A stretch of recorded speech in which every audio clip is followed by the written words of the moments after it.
নমস্কাৰ বন্ধু বান্ধৱীসকল, মই অন্য এটা ভিডিঅ'লৈ আপোনালোক সকলোকে পুনৰবাৰ স্বাগতম জনাইছোঁ মোৰ দেৱজিৎ ভিয়া পেজখনলৈ।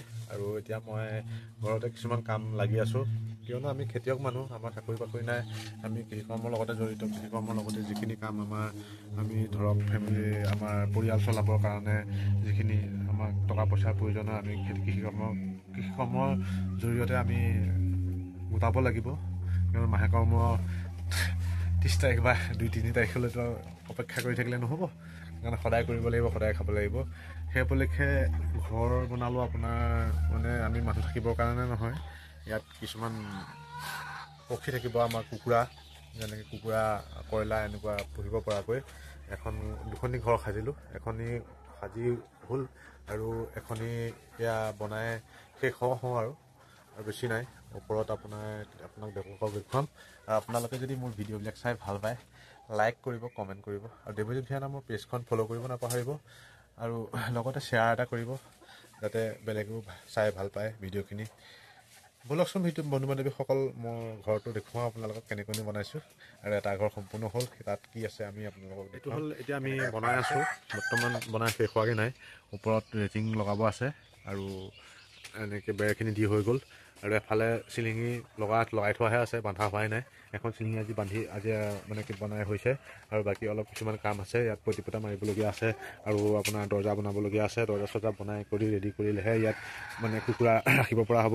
আৰু তলটো এনেকৈ আমাৰ মিচিং মানুহে যেনেকৈ চাংঘৰ বনায়, তেনেকৈ চাংঘৰ দি বনোৱা হৈছে। বাঁহ কিছু প্ৰয়োজন হৈছে, আৰু সেইকাৰণে বাঁহ অলপ আমি কিনি আনি পেলাই ইয়াত লগোৱা হৈছে। কিয়নো নিজৰ ঘৰত ইমান পৰ্যাপ্ত পৰিমাণৰ বাঁহ বেত নাই, সেইকাৰণে এইবিলাক কিনা বস্তুৱে সকলোখিনি। আৰু এইখিনি কৰি থ'লেহে আমি আগলৈ ভৱিষ্যতলৈ কিবা এটা পথ, দুটকা উপাৰ্জনৰ পথ পৰিয়াল চলাবলৈ পাম।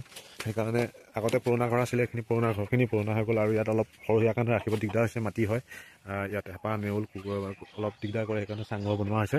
চাংঘৰত অলপ সুবিধা হ'ব, আৰু পুখুৰীও তাতে ঘৰৰ পিছফালে।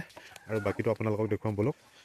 তাৰপাছতে আমাৰ আৰু এইখিনি কুকুৰা আছিলে, পুৰণি ঘৰটো আছিলে অকণমানি, এইটো সৰু আছিলে, কম আছিলে, সেইকাৰণে ইয়াতে বনাই ৰখা হৈছিলে। ইয়াত হাঁহ থকা হয়। ওপৰৰ ফালে আপোনাৰ ছাগলী থাকে, আৰু ছাগলীয়ে মুতি দিয়া তলত পৰি যায়, সেইকাৰণে থাকিবলৈ অলপ অসুবিধা পায়। আৰু এইটো ৰেডি সম্পূৰ্ণ হৈ আছে। এইটো অলপমান কিছুমান কাম কৰিবলগীয়া আছে, কিয়নো সকলোখিনি কামৰ মাজতে, খেতি পথাৰৰ মাজতে, এইখিনি কামতো ব্যস্ততাৰ মাজতে এইখিনি কামো সমান্তৰালভাৱে লৈ গৈ থকা হৈছে। এক ঠিকে লাগিব পৰা হোৱা নাই। আৰু ঘৰৰ কাম হাজিৰা বুলিও নহয়, সকলো সমানেই কৰি যাব লাগিব। আৰু এটাক আমি বাদ পেলাই যাব নোৱাৰোঁ। সেইকাৰণে এইটো গঁৰালত এতিয়া অলৰেডি আমি কুকুৰা ৰখা হৈ গৈছে। দানা চানা দিয়া বস্তু, যতন পাতি আমি এটা আছে। আৰু এইখিনি আমাৰ হৈছে কয়লা পোৱালি অনা সজা। এই সজাবিলাক মানুহৰ পৰা মই আনিছোঁ, কিনিয়ে আনিছোঁ। কিনি আনি পেলাই এইখিনি এনেকৈ আমি লগোৱা হৈছে প্ৰায়। আৰু কিছুমান আনি লগাব লাগিব, আৰু কিছুমান মেৰামতি কৰিবলগীয়া আছে। চাংখনৰ মেৰামতি কৰিবলগীয়া আছে, বা ইয়াত অলপ কিবাকিবি নেট চেট লগাব লাগিব, তেতিয়া অলপ ভাল হ'ব, হাৱাটো কম পাব কুকুৰাখিনিও। এনেকৈয়ে জীৱিকা নিৰ্বাহ কৰিবৰ কাৰণে কৰিম বুলি ভাবি লৈছোঁ। কিয়নো খেতি হয়, কেতিয়াবা হ'বও পাৰে, কেতিয়াবা নহ'বও পাৰে। সেইটো ভগৱানৰ ওপৰত আছে, মহাদেৱৰ ওপৰত আছে। তেখেতেহে জানিব সকলোখিনি, আমিনো কি জানিম। আমি মাত্ৰ কৰ্মচাৰী কৰি আছোঁ, ভগৱানৰ ওচৰত কৰ্মচাৰী, বেলেগৰ ওচৰত নহয়। আৰু ভগৱানৰ ওচৰত আমি কৰ্ম কৰি আছোঁ। যিখিনি যদি সৎ কাম কৰোঁ, সৎ ফল দিব, আৰু বেয়া কাম কৰিলে বেয়া ফল দিব। তাৰে প্ৰমাণ আপোনালোকে হয়তো দেখি আছে, পাই আছে। হয়তো কিছুমানে অনুভৱ নকৰে, আৰু কিছুমানে কৰে। আমিও সৎ পথতে কষ্ট কৰি খাম বুলি, জীয়াই থাকিম বুলি কিছুমান হাতত পদক্ষেপ লৈছোঁ। সেইখিনি যদি আমিও সফল হওঁ, তেতিয়াহ'লে আমিও নিশ্চয় দুজনৰ লগত ভালকৈ খাব পাৰিম বুলি আশা কৰোঁ। বেছিকৈ নালাগে, জীয়াই থাকিবৰ কাৰণে যিটো হয় সেইটোৱেই।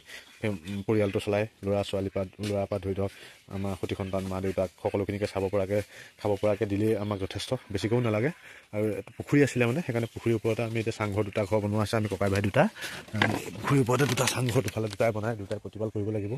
আৰু বাকী পুখুৰী হয়, আমাৰ পুখুৰীটো যথেষ্টখিনি মাতিলে। এইবাৰ আগতে আমি ধৰক জন্ম নোহোৱাৰ আগতে এইবিলাক মাটি উঠাই ভেটি বনাই দিলে, ইয়াৰ পৰাই, ঘৰৰ কাষৰ পৰাই। আগতে ট্ৰেক্টৰ নাছিলে, মানুহ মূৰত মাটি কঢ়িয়াই পেলাই ওচৰৰ পৰাই পেলাইছিলে। সেইকাৰণে এইটো পুখুৰী হৈ গ'ল। ইয়াত কোনো কাম নাই, সেইকাৰণে ইয়াত আৰু কিবা কৰিব পাৰে নেকি, আপোনালোকে ভাল অভিজ্ঞ মানুহে যদি জানে, আমাক কমেণ্ট কৰি জনাব। ইয়াত আৰু কিবা ব্যৱস্থা কৰিব পাৰে নেকি, আমি নিজেই চলিব পৰাকৈ। আৰু এইখিনিয়ে কুকুৰা হয়, তাতে চৰি আছে। এতিয়া এৰি দিয়া হৈছে অলপ টাইমৰ কাৰণে, বেছি সময় নহয়, আধা ঘণ্টা এঘণ্টাৰ কাৰণে এৰি দিওঁ। আৰু তাৰপিছত আকৌ গঁৰালত বান্ধি থোৱা হয়। এইখিনি যদি ভাল লাগে ভিডিঅ'টো চাই, লাইক কৰিব, কমেণ্ট কৰিব, আৰু ফ'ল' কৰি দিব, আৰু ইউটিউব চেনেলটো ছাবস্ক্ৰাইব কৰি দিব। লোকেল মিডিয়া ব্লগ বুলি আছে, সেইটো আপোনালোকে ছাবস্ক্ৰাইব কৰি ল'ব।